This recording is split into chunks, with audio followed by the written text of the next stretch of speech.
ఇసుక గనులను దోపిడీ చేసాం, ఇది నీ క్రెడిట్. ఎర్రచందనం కూడా చేశాం, ఇది కూడా తప్పు రాశాడు. ఎర్రచందనం కూడా చేశాం కదా. 5 ఏళ్ల కాలంలో ఇసుక మైనింగు, ఎర్రచందనం అక్రమ రవాణా, గంజాయిని కేర్ ఆఫ్ అడ్రస్ గా మార్చినాం, అది మా క్రెడిట్, మా జగనన్న క్రెడిట్. అది మనం ఎక్కడైనా సరే భారతదేశంలో ఎక్కడ గంజాయి పట్టుబడినా కూడా ఇది ఎక్కడి నుంచి వచ్చిందంటే వైజాగ్ని కేంద్రంగా మార్చినాం. మీకు దమ్ము ధైర్యం ఉంటే మీరు మార్చండి వైజాగ్ని కేంద్రంగా. మీరు మార్చండి ఏవయ్యా, మీరు మార్చరు, మార్చిన వాళ్ళు ఇంకేందో మాడతారు. మరి దేశంలో ఆడ గంజాయి పట్టుబడినా ఎక్కడ దొరికిందంటే వైజాగ్. అంటే ఎంత గొప్ప, ఎంత హోదా అది.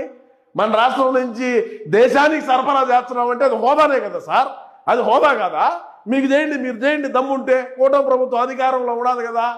మరి చంద్రబాబు నాయుడు గారికి ఆ దమ్ము ఉండదా? లేదు. హోంమంత్రి గారికి ఉండదా? లేదు. డిప్యూటీ సీఎం పవన్ కళ్యాణ్ గారికి ఉండదా? లేదు. మరి మా జగనన్నకు ఆ దమ్ము ఉంటే కదా దేశవ్యాప్తంగా గంజాయిని సరఫరా చేశాడు. మీరు చేయరు, మమ్మల్ని చేస్తే మీరు ఈ విధంగా మాట్లాడితే మేమేం చేయాలా? 5 ఏళ్ల కాలంలో హత్యా రాజకీయాలు చేసినాం, ఇది నీ క్రెడిట్ అంట. 5 ఏళ్ల కాలంలో కాదు, ముఖ్యమంత్రి అయ్యేదానికి బాబాయిని హత్య చేసే కదా వచ్చింది. ఎవడు చేశాడనే విషయాన్ని పక్కన పెడితే బాబాయిని శవం అడ్డం పెట్టుకొని అది బాబాయ్ హత్యే కదా. మరి ఆయన్ని అడ్డం పెట్టుకొని పైకి వచ్చిన వాళ్ళు మాకేం ఇది పెద్ద లెక్క కాదులే. 5 ఏళ్ల కాలంలో మాస్క్ అడిగిన డాక్టర్ సుధాకర్ను చనిపోయేలా చేశావు, డ్రైవర్ సుబ్రహ్మణ్యం వంటి వారిని చంపి డోర్ డెలివరీ చేయించావు, ఇది నీ క్రెడిట్. వాడికి మళ్ళా బెయిల్ తీయించినాం. ఎవడైతే ఎమ్మెల్సీ అనంతబాబు ఉన్నాడో ఆ ఎమ్మెల్సీ అనంతబాబుకు మళ్ళీ బెయిల్ తీయించి పక్కన కుర్చీ చేసుకొని కూర్చొని పెట్టినటువంటి క్రెడిట్ మా వాడిది, మా పులివెందుల పులి. ఒక దళిత డాక్టర్ మాస్కులు అడిగినాడు కరోనా సమయంలో, మాస్క్ లీలా, మాకే ఎదురు తిరిగి మాట్లాడతావా అని ఆ కథ ఓం నమ శివాయ ఏమైందో అందరూ చూశారు. అదేవిధంగా 5 ఏళ్ల కాలంలో హిందూ మతం మీద దాడి చేశాం, ఇది నీ క్రెడిట్ అంట. 5 ఏళ్ల కాలంలో హిందూ దేవాలయాల మీద దాడులు చేసినాం, హిందువుల మీద దాడి చేశాం. ఆంజనేయ స్వామి విగ్రహం పోతే ఏమైంది అన్నాం, శ్రీరాముడు తలలు ఇచ్చే ఏమైంది అని చెప్పి అన్నటువంటి మా కొడాలు నాని ఉన్నాడు. మరి ఇటువంటి వాళ్ళందరినీ ముందు పెట్టుకొని ఏ విధంగా ముందుకు పోయిందో చూసాం.